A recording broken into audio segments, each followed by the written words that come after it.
So for Great Big Green Week, we see thousands of events taking place up and down the country each year.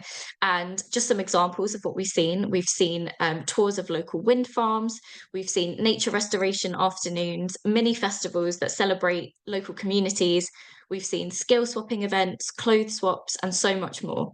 And we see these events hosted by teachers, by sports clubs, by artists, community groups, places of worship, libraries.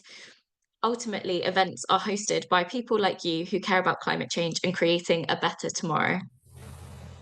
So, the Great Big Green Week this year will show that people across the UK are making swaps every day to help create a better tomorrow.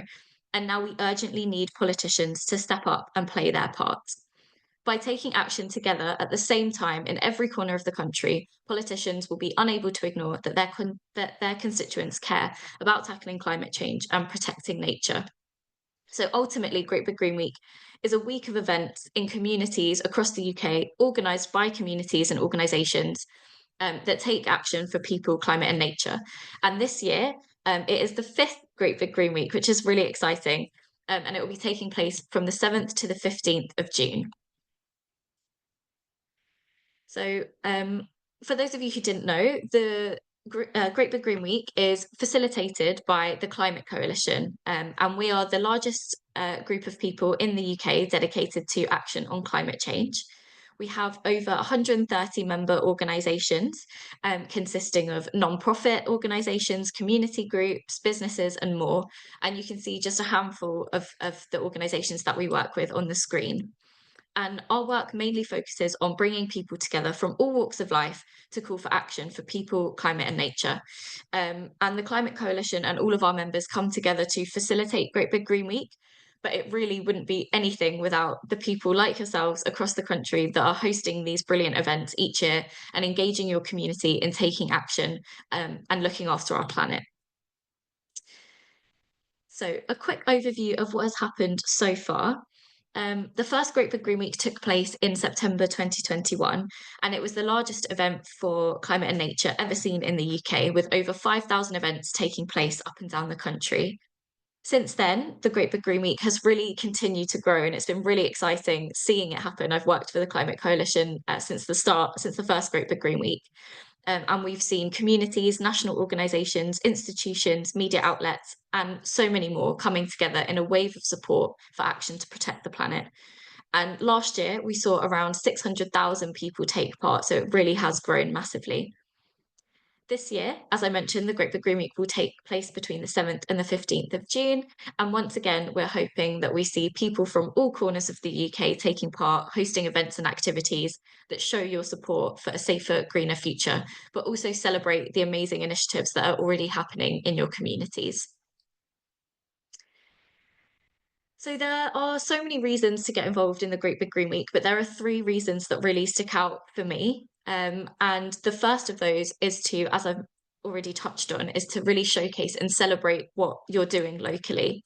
So many of the groups and organisations that get involved in Great Big Green Week use it as a moment to platform and celebrate and really build on the work that they're already doing in their local area to tackle climate change, protect nature, and to take action on other issues.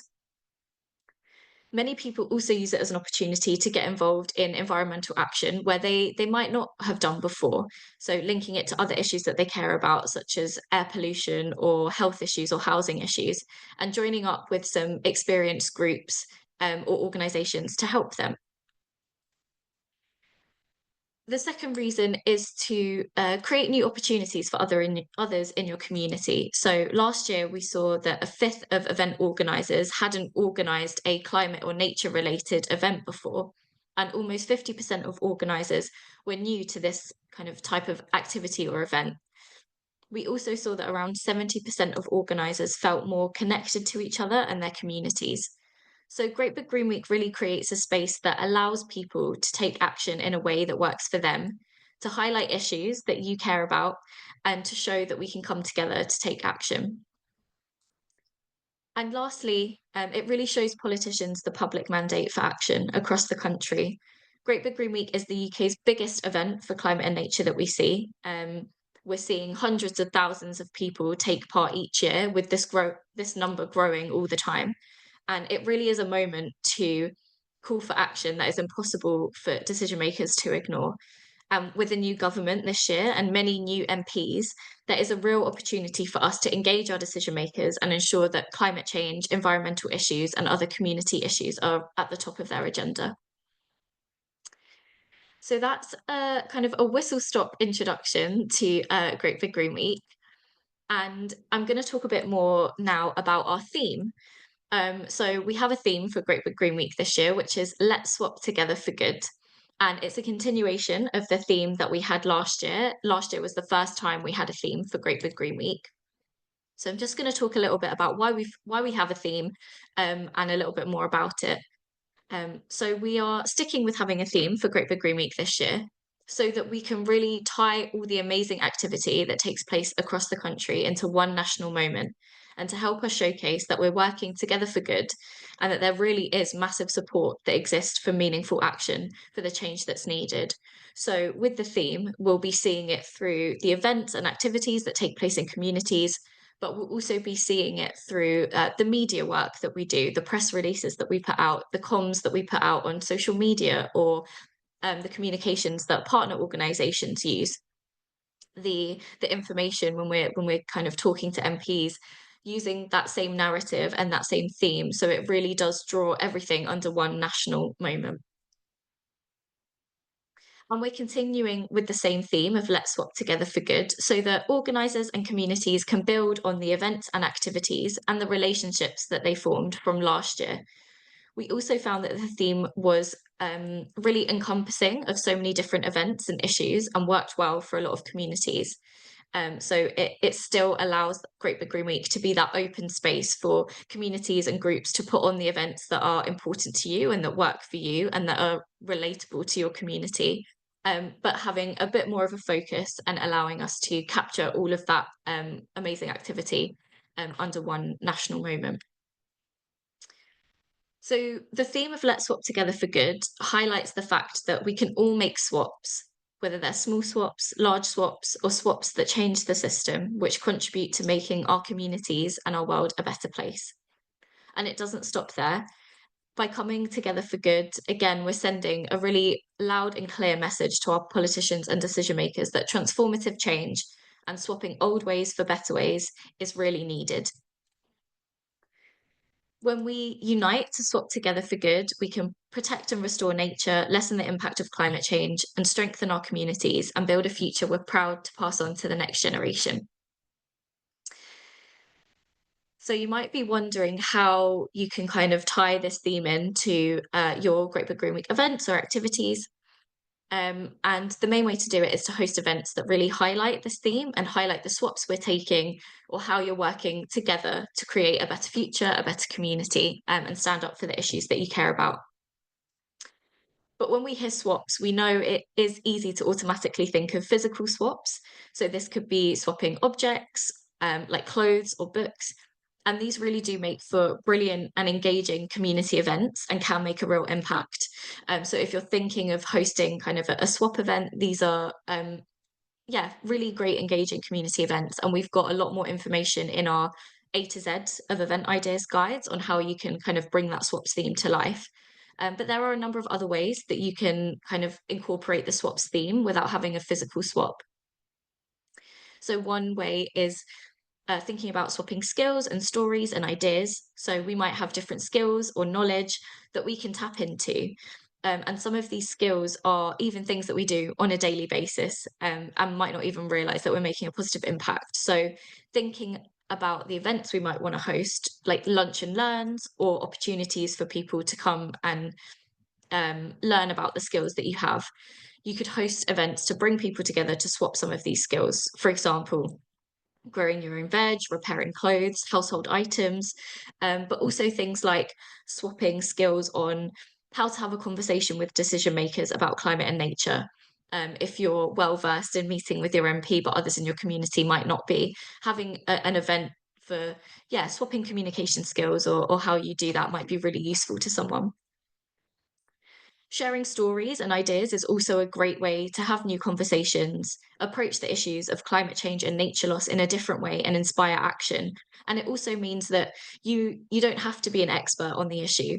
For example, you might not have a skill that you can swap or share information with someone on, but you might want to bring your community together just to have a discussion about, what you could do in your local area, to create that space for open discussion, encourage people to share their own stories about why they care about creating a better world and a better future for us, and just workshop some ideas with your community about how you can do that.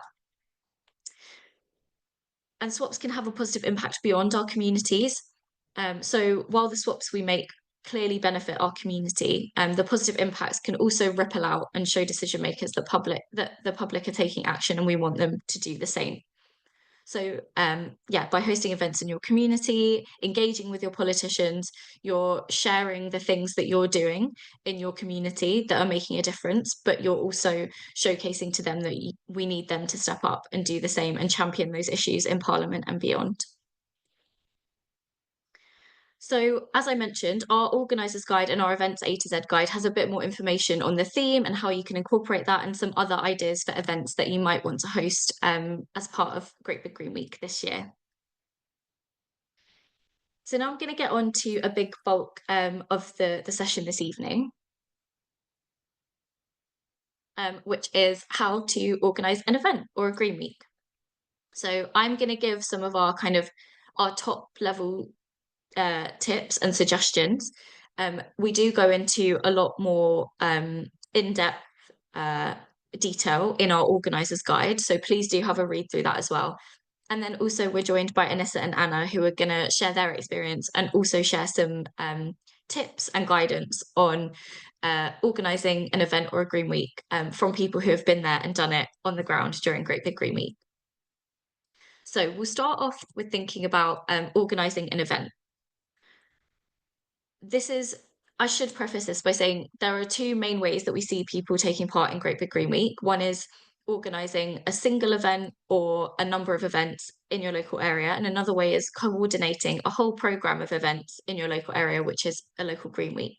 So, thinking about an event, some of you may be well versed in planning an event, and have lots of experience with it. But for those of you who don't, I'm going to run through some of the questions that are good to kind of ask yourself when you're getting started. So the first thing is kind of, what type of event would you like to hold? What events do well in your community, or what could you do with more of? How could this event help to make your local area, a better place to live, while spreading the word about taking action on climate change? Could you host a swaps event? Linking to the theme, many people are already making swaps in their own lives and in our communities. Could you use Great Big Green Week as an opportunity to showcase these swaps? So a Great Big Green Week event doesn't always have to be starting from scratch. It can be incorporating something that you're already doing, or if you know of a local group that's doing great things, partnering up with them and saying, let's host an event together as part of Great Big Green Week. Thinking about what people in your local area care about and what could help your community to connect and support each other in the face of current challenges like nature loss, cost of living, those types of issues. Once you've kind of figured out what type of event you would like to hold, you can think about who could help you organise that event, who might have an interest in the types of things you're looking to showcase through your event, who might have the resources that could help you, and how can you best include your community and who has the power to help you do it. So you could think of individuals that you know, that you could partner with. It could be a community group that you've come across, or a local business that you could partner with to help organize your event. And we have a whole guide that is going to be coming very soon on kind of outreach and thinking about how you can figure out who to reach out to in your local area, to kind of help you organise these events. We're also going to be running a dedicated training session on outreach and making those connections towards the end of March. So I will be sharing more information on that very soon. Depending on the size of your event, how much time do you need? You might want to work backwards from the date of Great Big Green Week and see if you can achieve your goals in that time. You might need to amend your timeline or things like that based on kind of the time that we have left before Great Big Green Week. Thinking about the budget or resources that you might need, thinking about, where will your event take place, what equipment and resources might you need to host your event, and again, thinking about the links that you can make within your community. Are there groups or organizations or businesses that could donate or lend materials, or thinking about hiring a venue? You could think about how you ensure that people know your event is linked to Great Big Green Week. So thinking about branding resources and promotional resources that you might need. I'm going to talk a bit about branding in a moment and the things that we'll provide centrally. There may also be aspects of your event that you might need to fund. So yeah, thinking about, again, the venue, equipment or resources, or even some part-time staff. Depending on the size of your event, thinking about putting together a budget. And again, we've got a bit more detail on this on the organisers guide.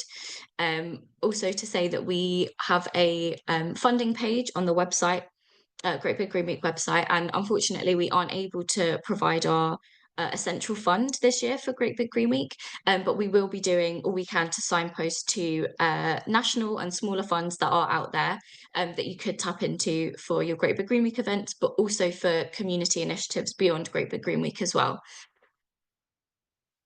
Another thing to consider when you're thinking about your event is increasing that political impact. And you can do this through inviting your local politicians along to an event. So in 2024, we saw a UK general election, which resulted in a new government. And those in power are now responsible for urgent action needed over the next 5 years to take action on climate and nature.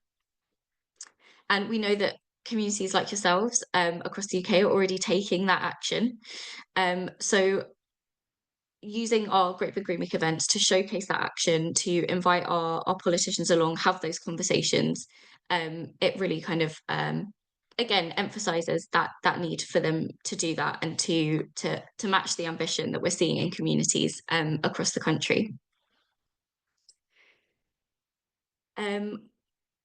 Also to say on that, we are going to be having some more training and resources available for inviting your politicians along to your Green Weeks. And yeah, those will be coming in the next few weeks. So please do keep an eye out.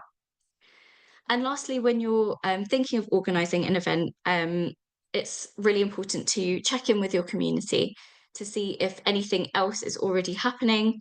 Again, or if someone wants to get involved with organising an event, you might be able to team up with another group or a local business, or come together with others that might be organising events at the same time under the banner of a local Green Week. So by you reaching out and thinking, oh, I want to organise an event, you might come across other people who are already doing things in your local area, and then you can turn that into a local Green Week.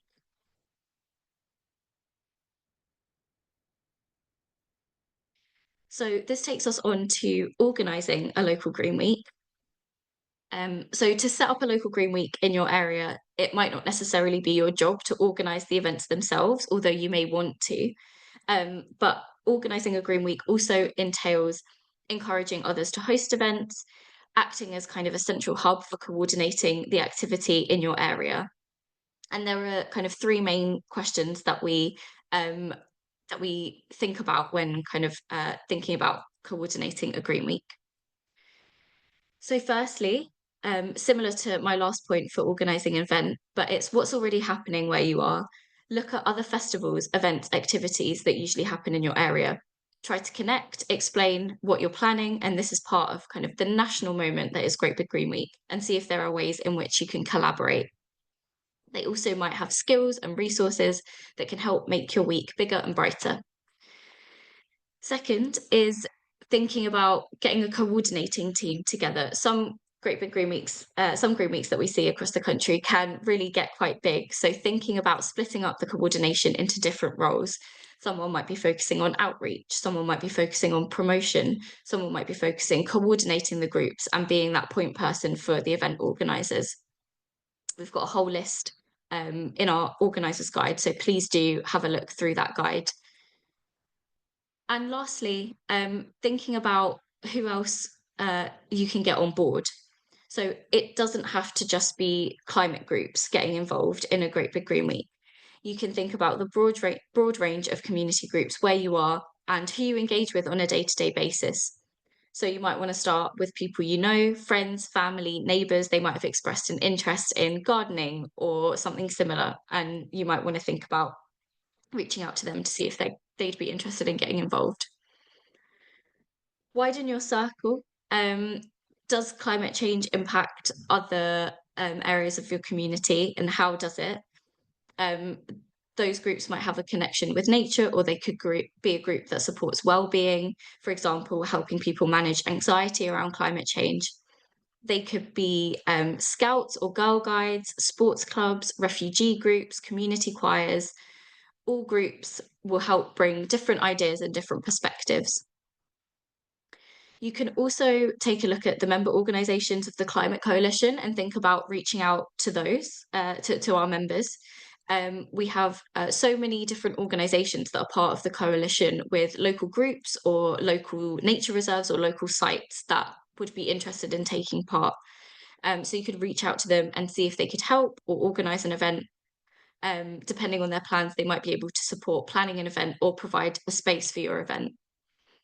And lastly, thinking about getting the local council on board, there are lots of ways that they can support your Great Big Green Week, whether that's through coordination, hosting their own event, funding, or promotion. As I mentioned, we will have the outreach guide coming very soon, which has a lot of information about thinking about who you can reach out to and get involved in organising. So these are just some of the initial ideas to consider when thinking about planning a Green Week or an event. There are a couple of other points that I just want to mention, and I think I have touched on them as I've been going through. But just thinking about branding, using Great Big Green Week branding for your event ensures that everyone knows that it's part of a big national moment. It helps get more people involved, but it also helps us to demonstrate that scale back to our decision makers. Using a Great Big Green Week logo is a good place to start. For example, if you're setting up an online event page, or you want to have a banner at your event, using the Great Big Green Week logo is kind of an easy starting point. When promoting your event, you can easily create a Great Big Green Week branded poster using our templates, which are available in our communications pack. And if you're designing a program for Great Big Green Week, you can incorporate branding throughout that. Also to mention, when you add your events to the Great Big Green Week website, we will send you a free branding pack full of event materials that you can use, such as posters, bunting, flyers, and a few other bits as well. Thinking about promotion, once you've got your event sorted, your branded materials ready, getting the word out there is also a really important part of this. So to spread the word about your activity and get your community involved. Again, you might want to think about making those connections. Who are the key individuals or groups that need to know about your event? For example, if you're arranging a litter pick, you might need to notify your local council, but they might also help you promote the event as well. Who will make your event impactful? MPs, but also influential businesses can be key in helping you to attract media attention. If you've created a program of events for your local Green Week, sharing those with local businesses and local community hubs will help spread the word about your events. And thinking about how you can utilize social media, we've got templates for helping you to create engaging social media posts, but also thinking about newspapers and radio and other forms of media as well. Again, we'll have dedicated training sessions and guides on both media and promotion, so two slightly different things, but both will help you to kind of spread the word about your Green Week and your events, but also the initiatives that your community groups are doing outside of the week as well, because we know a lot of groups that get involved in Great Big Green Week are doing things outside of Great Big Green Week as well. And just again, a note on funding, we will be updating the funding page on the Great Big Green Week website as regularly as we can and as regularly as we find funding opportunities. So do bookmark that page, and we'll be sharing as many opportunities as we can to help you in acquiring funding for your events and other community initiatives. I have been talking a lot. So we're at the end of my section. I don't think I've put in a slide for a break, but just to let you know, we are going to have a 5-minute comfort break now.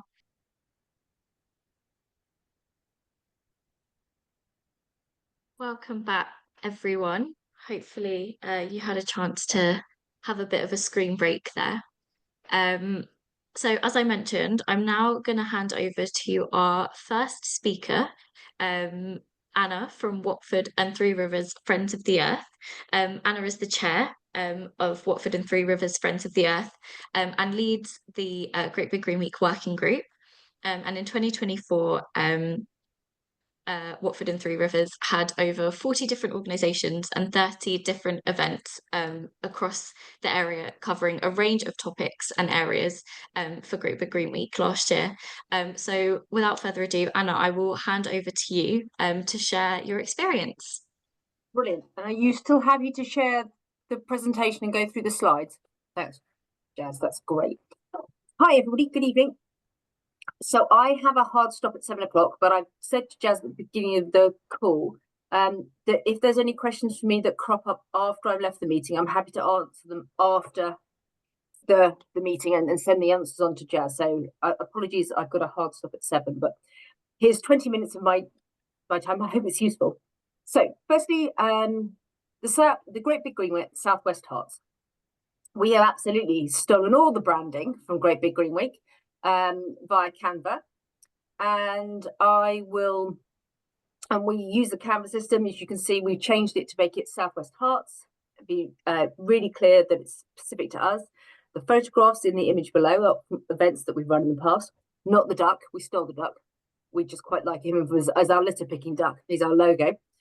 But we've had a whole series of events over a number of years. We in fact started Great Big Green Week on the first Great Big Green Week in 2021. So we've been working out how it works since 2021. Some stuff's gone really well. Some stuff has been an absolute failure, but that's life. So great, Jazz. Next slide, please.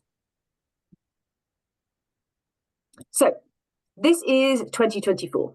So this was our biggest Great Big Green Week to date. We had a eco homes and gardens event, which was all about swapping lifestyle choices, be that green cleaning products, green energy, green gardening, green homewares, anything to do with green eating, anything you can do thinking at home. It wasn't particularly well attended, lesson learned. The venue we found was super for the event, but didn't have a lot of footfall going through it. So we're finding a new venue for this year because everybody loved taking part and all the organisations thought it was great. We had a canal boat that went along our local canal with litter pickers next to it collecting bags and bags of litters. As you can see, there was a lot of litter. In fact, there was 4 tons of litter. It was ridiculous. The canal boat looked very full and not everyone could take that return journey home on it. We had what's called a deep time walk, where people travel through the millennia thinking about how long various pieces of time have taken for the Earth to get to where it is, and yet how small an impact we're having in such a short space of time. We had nature events. We took over the local shopping centre inside space in what was the Harlequin Centre in Watford, and had a recycled arts project doing some work there on press printing. We had hanging basket workshops, and that was just a small smidgen of what we had going on. Every single event that you can see there, with the exception of the Eco Homes and Gardens event, was not organised by Watford and Three Rivers Friends of the Earth. We are very much doing this to promote and support other organisations locally and try and get as much noise in the local area as possible about green things. So we did have 38 organisations involved. We had multiple organisations taking part, some of them organise events every single week, and they just use the Great Big Green Week to celebrate their events and get bigger marketing for them. Some people organise specific events for the Great Big Green Week. Others are shops, and they have discounts in their shops, whether it's a reused shop for the Great Big Green Week. Just trying to make sure that they get some really good advertising, some good publicity. It increases the awareness of greenness and green groups and green activities and green swaps in the local area. But it's also quite nice because it makes you feel like as a group you're not alone. There are other people out there that feel the same you do, and people do care. Because working in an advocacy group, because Watford and Three Rivers Friends here, we do a lot of advocacy, can feel quite insulated. This is our big external engagement event. So next slide, please, Chaz. So this was 2021. Oh, my formatting's gone a bit away. So you won't be able to see this clearly, so don't worry about it. But basically, it shows how clunky it was. This was me and an Excel. Basically, and our program was in Word. Don't do a Word program for 20 events. Don't do it to yourself. It's not worth it. The stress is too much.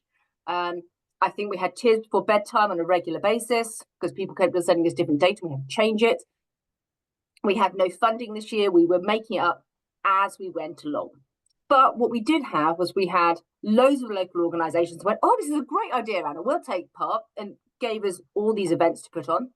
We put on no events ourselves, apart from 2 litter picks in the first year, because we didn't want to sink ourselves by organising our own big stuff and then coordinating this bigger week. We were really lucky. Watford Council and Three Rivers District Council were really enthusiastic and helpful. They pushed us through all of their social medias. We had a really good number of meetings with them. And we've got an official steering group this year going forward with both of them to embed that and make that even clearer. So next slide, please. So this year, 2022, we paid somebody. We have real money. It wasn't very much, but it was enough to make sure that our programming and our marketing looked a little bit more professional. There was less tears before bedtime. We had less events on because we made the choice, because this was the year the Queen died, that we were not going to hold our Great Big Green Week on the original dates. We moved ours until October because too many of our local events weren't going to take part if we held it at the original time. It's a really random time to be holding a Green Week, but less events, but it went really well. And this year in 22 was the first year we did a market. So Watford and Three Rivers and the Friends of the Earth, we took over Watford High Street. It has a market there every day of the week, but we hired it for that Sunday, the last Sunday of Great Big Green Week, for just stalls. And we didn't charge for the stalls unless you were a business. We said, come along, any charity, it's free. All we want you to do is stand there and tell everyone about how amazing the local green stuff is that you do. And that's grown and grown and grown. And that's been really positive because this year we decided we had a vague idea what we were doing about everything else. And we could organise one big event ourselves. But again, it's all about community groups. It's all about other organisations either promoting what they're currently doing or expanding something specially. And we'd applied for funds this time round from our local council, which we were awarded. So that was great. It gave us a lot more security. And I think we were much more professional, and we were able to use socials a lot more because I might have some skills, but socials is so not one of them. I really need somebody else that knows how to do all the hashtagging thing because it's not me. Okay, next slide, please, Jazz. Then the year after that, we paid someone. It was a different person. They had a different set of skills. We got funding in 2023 from a number of sources. We had the funding from both councils. So we had more money. We had a bigger program. We had the same amount of events as the previous year. But what we also had was we decided to condense ourselves a little bit in terms of we've almost gone too far the previous year, that the market took a lot of time. And I don't think we thought that. We thought, oh, we're just organising a market and people are going to come along and sort the stalls out. How much work is that going to be? Well, okay, it was a lot of work. And I think that goes back to Jazz's point. Think what you want and then plan back. And I think we thought people would just rock up and it would be fine. It was fine. It was amazing. It was great. We had a wonderful time, but it took an awful lot of admin to get to a point where it was well organized. It looked like it should be there rather than just a cobbled together group of random individuals that happened to be on Watford High Street on a beautiful Saturday. Beautiful Sunday. So next, please. So this is our, oh, that slide's gone really random. This is our, last year was our biggest Great Big Green Week to date. We have gone all out. We got a lot more funding last year. We got 3 grants last year, councils, and we also got funding from the postcode lottery. We spent some of that money on these very beautiful posters that you can, banners that you can see, Watford Green Festival. So we have one that says Watford Green Festival because we're planning on doing it again. And it's in poster banning we can use every single year. We don't put any dates on it. So it's once we've bought it, it's apparently it has a 20-year lifespan. We'll see what I'll tell you in 20 years. We've got another one that says Great Big Green Week with just again the same sort of vibe to it. We've got some one of those stand-up banners. Again, nothing has dates on it. We've bought the QR code, so the QR code is ours forever. So we never have to have a different QR code. It cost next to nothing because it's one QR code. And now we've got something that every single year, when anyone does an event, we can offer them not only the branding material from Great Big Green Week that comes with the pack, but we can say to them, we have pop-up banners, we have big banners that sort of hang across your stands and your stalls. Will you tell us what we want and we'll help with the branding? So one of the problems that we found is that as we've got bigger, the interest has got bigger and more people come to us and going, oh, it's great. We love the idea of the Great Big Green Week. Can you do an event for us? And you're like, no, we can't. That's not the purpose of the exercise. The purpose of the exercise is we can support you and take you through how to do an event, but we're coordinating the whole. We do some big events on our own. We've got the eco homes and garden events, the litter picks and the market. That's what we do. But we can't do events for everybody. We just don't have a capacity. We've got a working group of 4. And on a really good day, a working day is 6. But one of them's just had a brand new baby. So I'm not convinced. So we pay people. So we paid, the last couple of years, we paid a project manager for, I think, 8 days.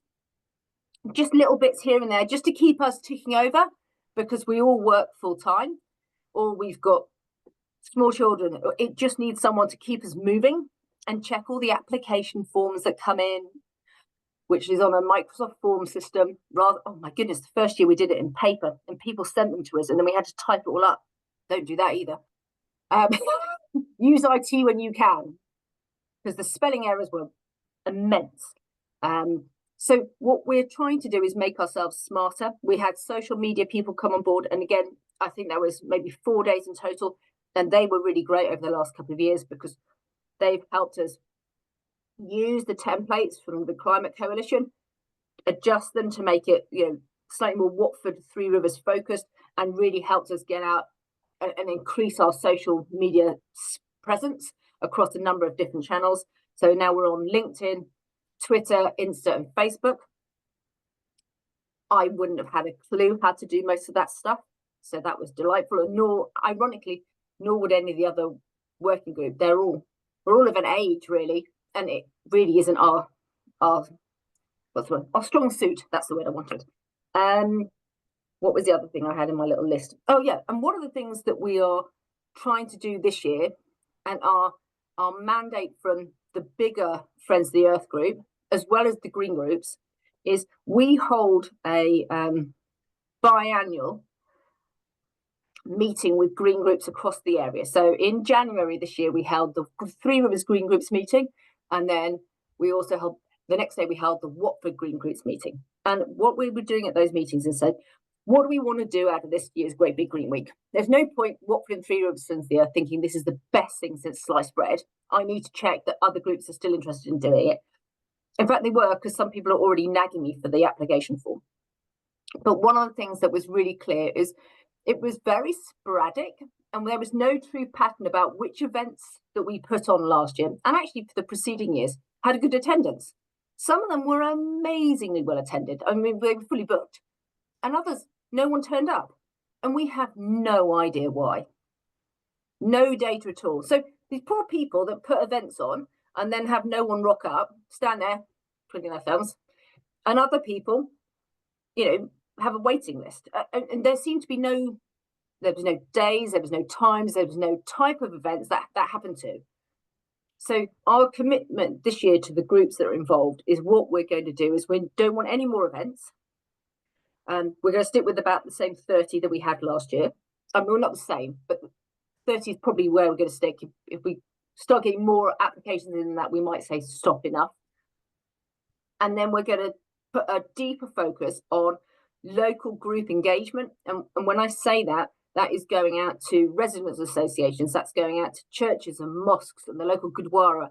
And that's talking to them about what matters to you about anything to do with the environment and being green. And that's a really chunky way of phrasing, but really what matters to you? Is there anything that we can do to help you engage with our events? Because are we how would I wrote? Sorry, long day. What we're trying to do is we're conscious that we are pitching events to an audience, and the audience we are pitching to may be a default audience rather than the audience we're trying to reach. And what we're trying to do is Watford and Rivers is so diverse. Our membership of our group is diverse. Our steering group is diverse in some aspects, but not in others. So we really need to work out how we're communicating effectively to make sure we get a broader spectrum of Watford residents seeing that this is somewhere they want to be, somewhere they're welcome and engaging. And at the moment, we don't think we've hit that at all.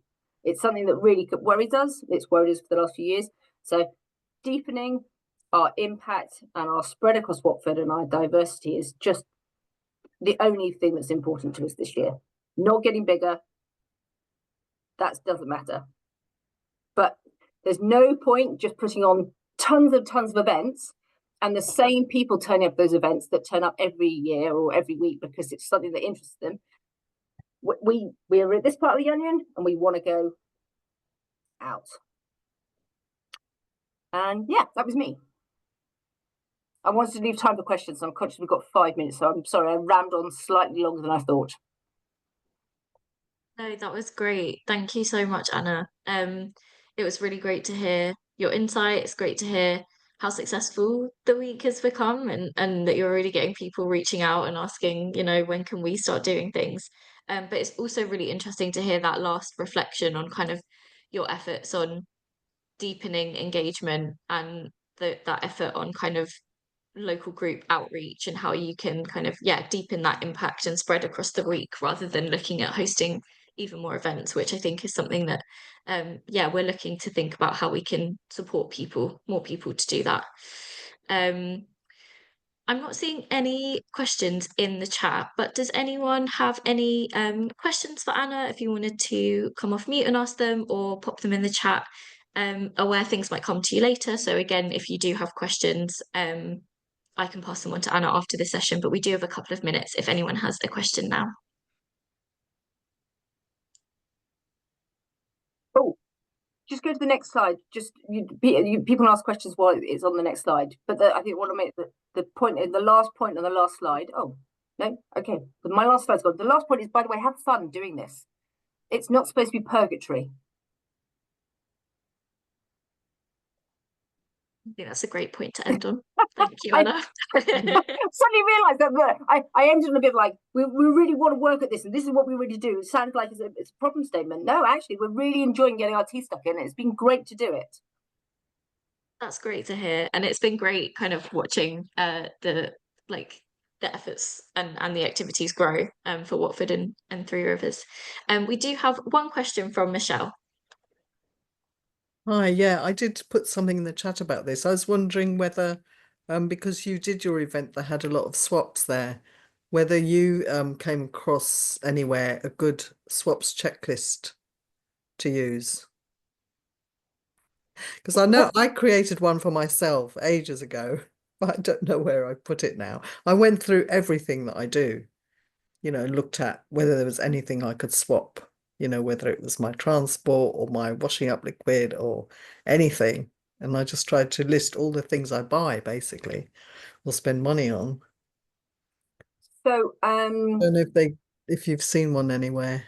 sort of, and this sounds slightly self-centered. Watford and Three Rivers Friends of the Earth produced one for Watford Council and Three Rivers District Council about 4 years ago. I will send the link to Jazz. You can send it round. It is a booklet about all the things that you can do about in and around your home, in and around your lifestyle to make swaps that will Yeah, help the that'd be environment. great.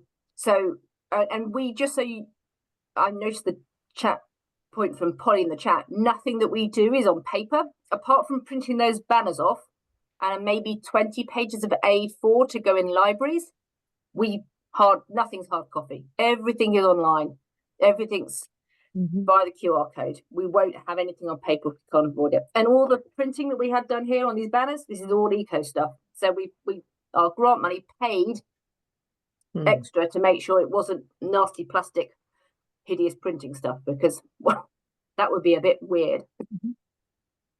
Yeah, there are still a lot of people who can't use QR codes, and nope, there's not, and that's online. why at the bottom of it is the QR code and the website next to it for exactly that reason, because that's all we can do. Okay, great, thanks anyway. Yeah. No, Alan, we never turn anyone away. This year we might have to if we max out too much and we don't think we have the capacity to give the people the marketing and the support they need. Never had to turn anyone away so far. I've had to say no to groups that come to me and want me to do things for them because we don't have a working group doesn't have the capacity to do that. But people want to put on their own stuff, never.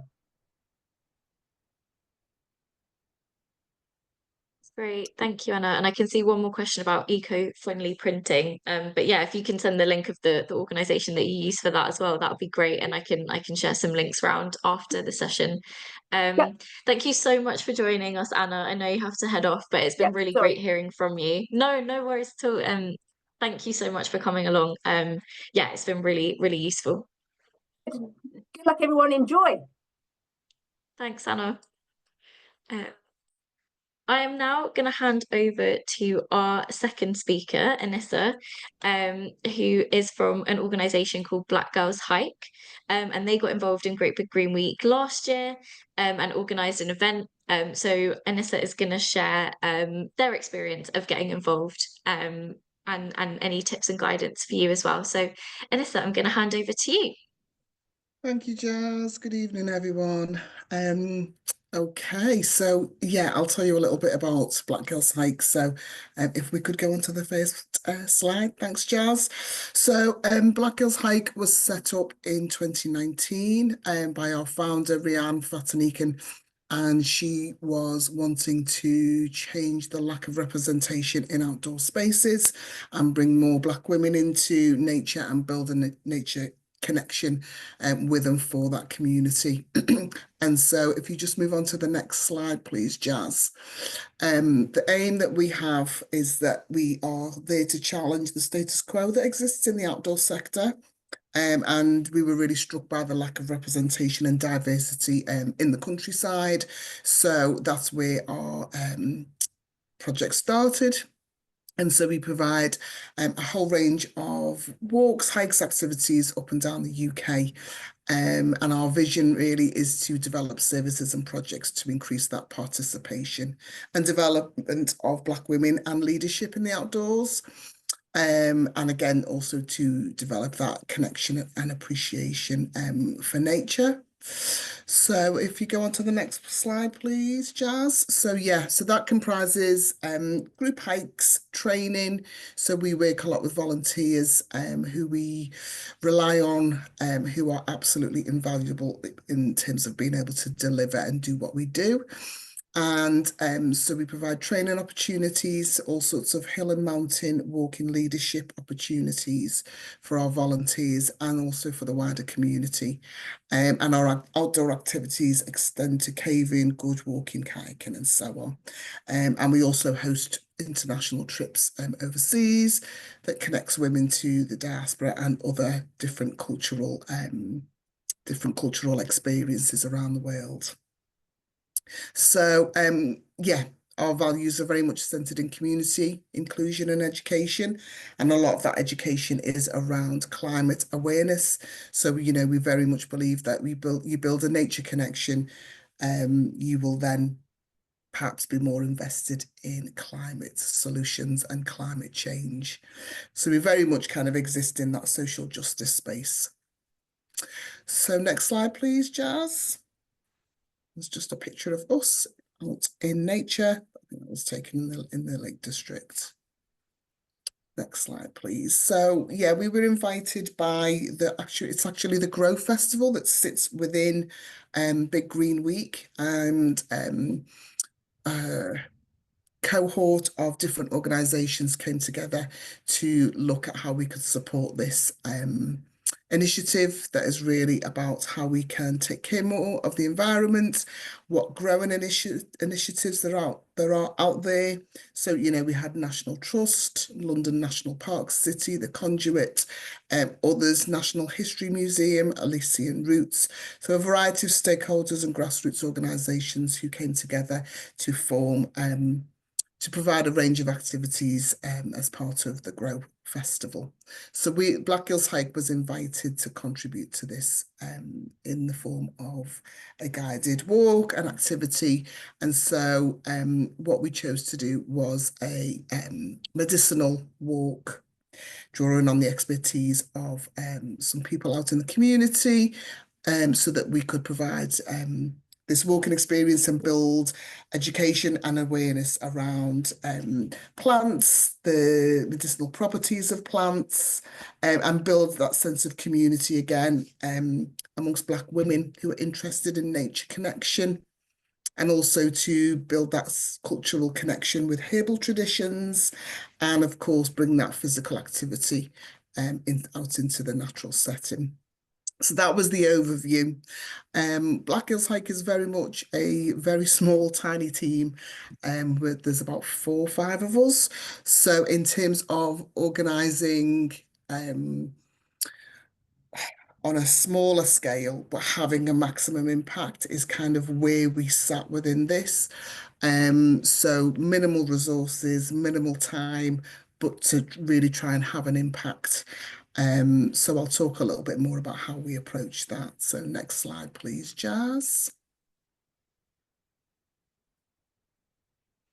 So how did we involve people? So Black Girls Hike, as I said, we've been around for 5 years, and we've got quite a following. We've developed quite a lot of relationships with different stakeholders and different community members as well. So our reach extends to about 20,000 people who engage with us in different ways and through our various social media platforms. So that was an advantage in the sense of being able to build that sense of community engagement from the start of this particular event that we organised.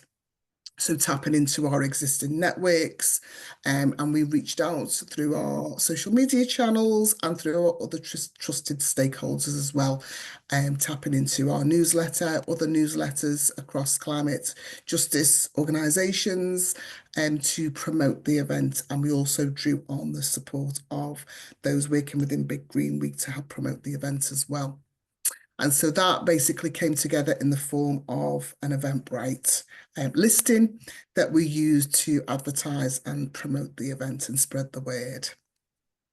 So yeah, next slide, please, Jazz.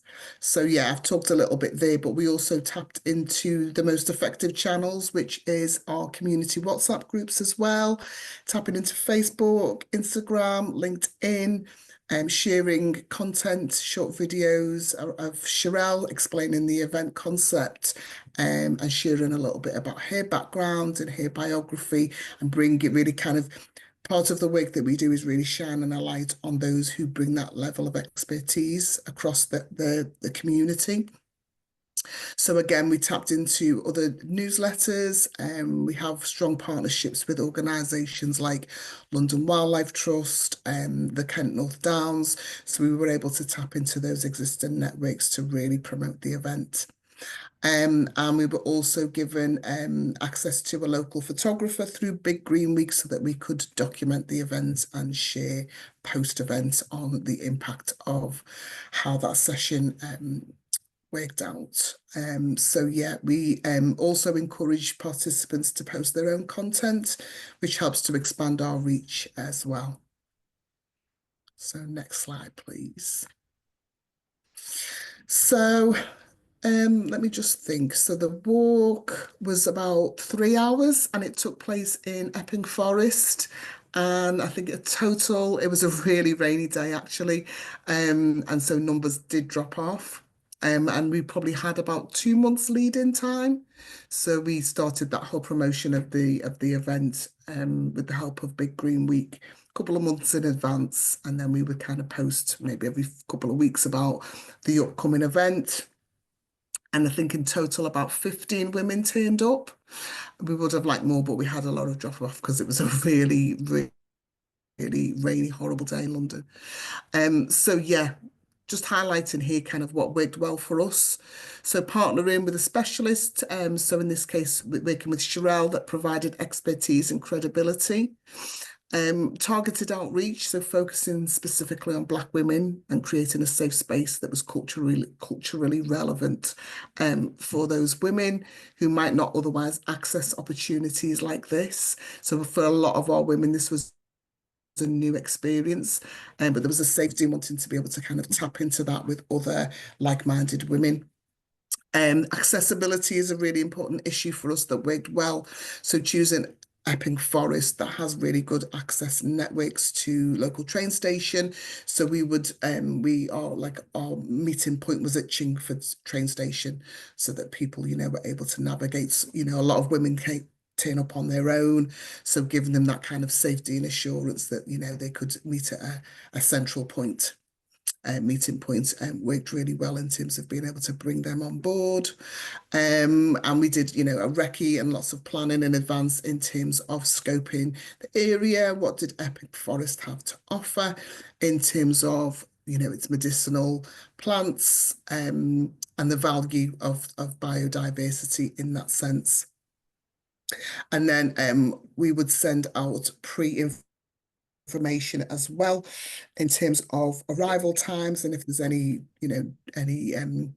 challenges with delays like public transport, etc. So we would then invite participants to join a WhatsApp group so that they could keep in touch with each other and travel together, etc., which really lends itself to people feeling safe as they maybe embark on something new that they might not have tried before.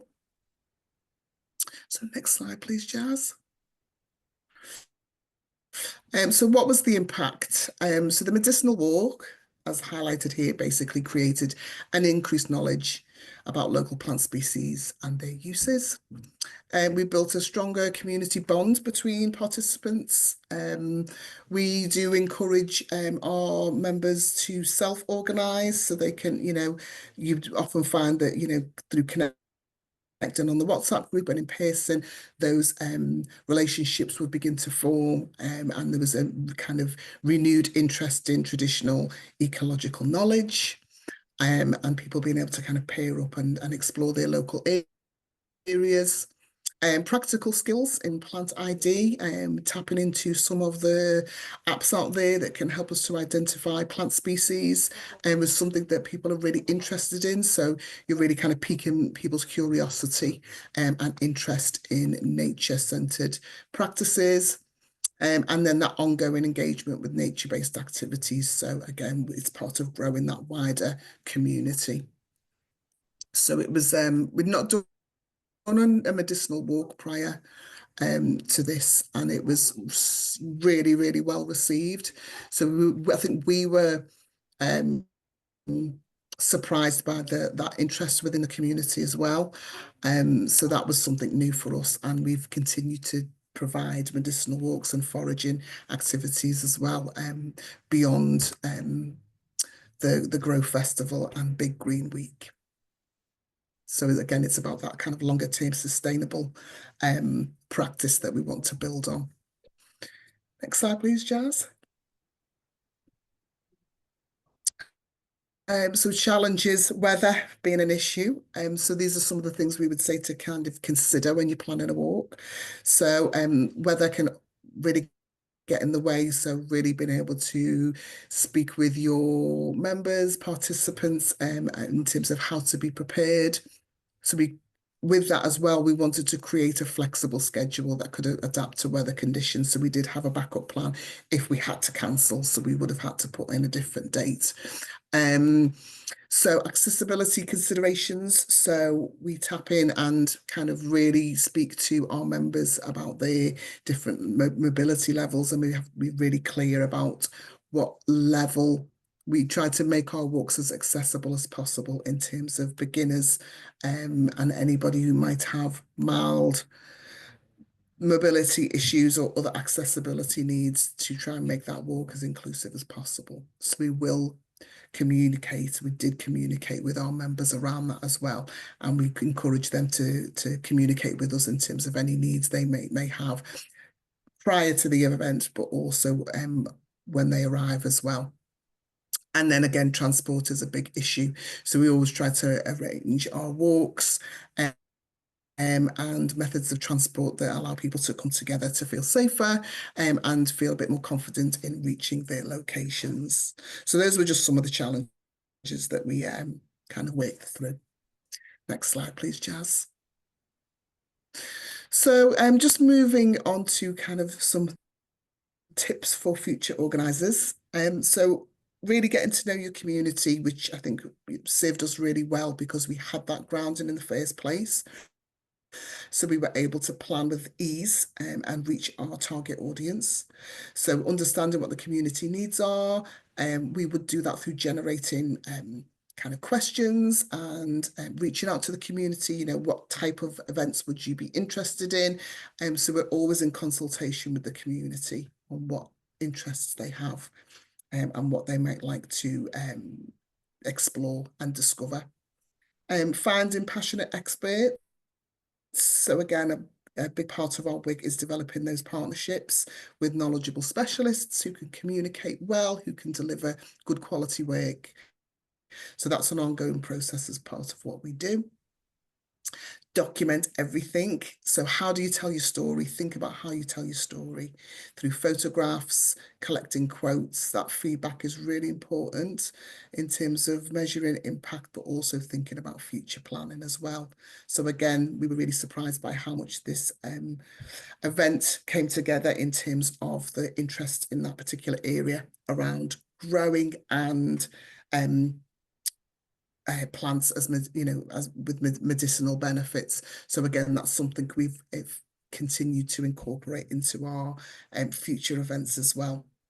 And then creating continuity as well. So plan follow-up activities, as mentioned, to maintain engagement after the event. So how can you be responsive to your community in terms of future developments and activities that you want to put into place? Something I think that we take pride on is sharing our leadership. So distributing responsibilities to prevent burnout and build capacity. So again, we draw not just on our team, but also our volunteers, and we support them to develop their leadership capabilities and help them to kind of grow on their journey as well. So that's something that's really important to us. And then connecting to wider context, so help participants understand how their local actions can connect to global environmental issues. So this is something that I think that we have evolved on as part of our journey. And so initiatives like the Grow Festival, being involved in Big Green Week to help us to consider the wider implications of climate change and how we can all make a difference in terms of building our knowledge and our awareness so that we can influence how we interact with the environment and take more care of the environment as well. So next slide, please, Jazz. So there's just a little bit about us. You can follow us on various social media platforms on our website. You can also reach out to me directly on info@bgh.com. And then it's over to you if you've got any questions you'd like to ask. Thank you very much.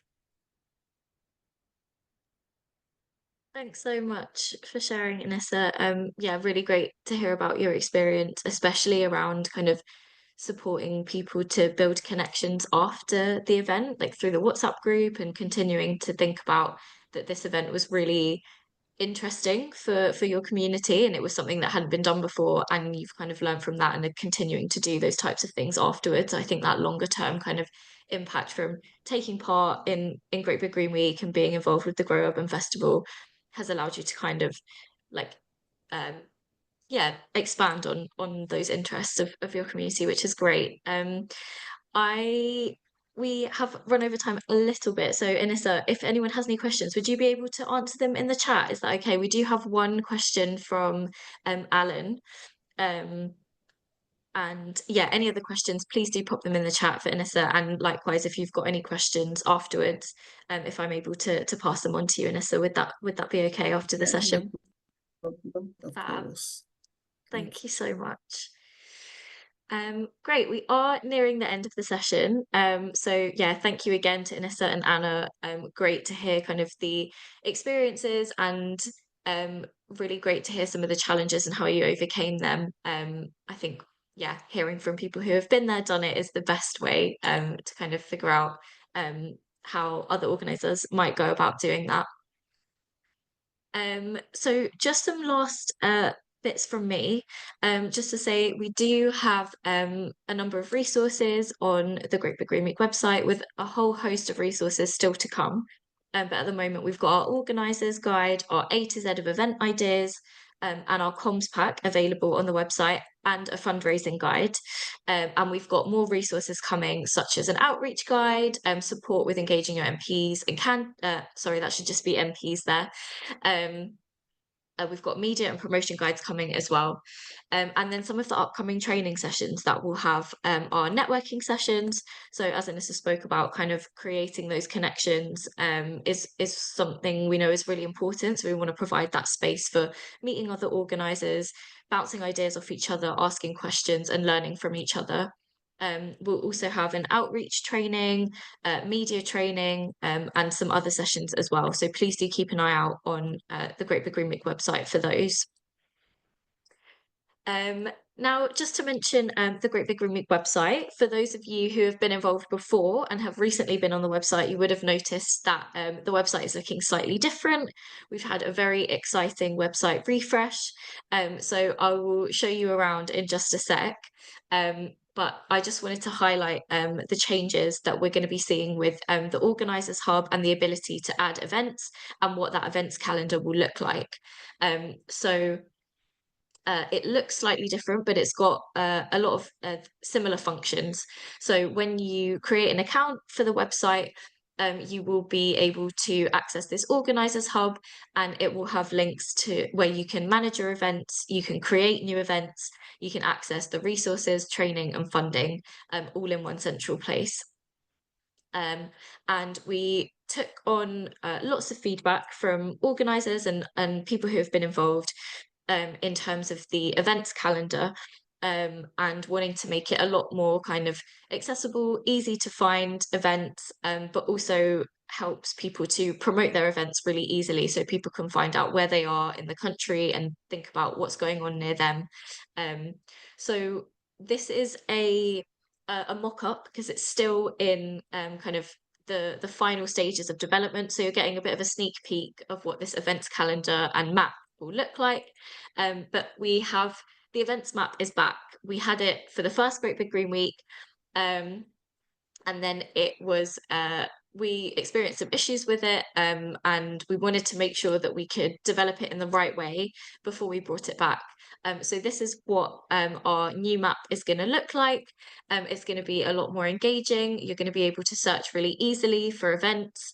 You can see them on map view, or you can see them on a list view, whichever works better for you and the people in your community.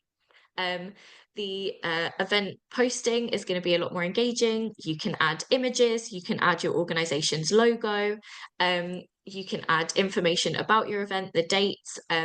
We're going to have easy to access like contact information to enable organisers to get in touch with each other, but also people coming along to your events, an easy way of getting in touch with you. And we're also going to have a specific section for online events as well. So if there are online events that you might be hosting as part of a local Green Week, but you're open to anyone in the country coming along, they will all have a section on the map as well. So that is the website. I am very excited by it, and I'm really excited to share it in its full form with you. Thank you so much to our speakers, Anisa and Anna, this evening. It was really great hearing from you. Thank you all for coming along. I wish you the best of luck with all your Great Big Green Week initiatives, other community projects that you've got going on. And we've got a couple of minutes left, so if there are any further questions that you want to ask, please do feel free.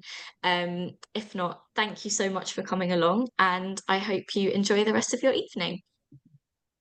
Thanks so much, Jazz. Nice to meet you all. Thank Thanks, you. Anissa. Thank you. Thanks for coming along. Bye. Bye-bye. Bye. Thank you. Bye-bye.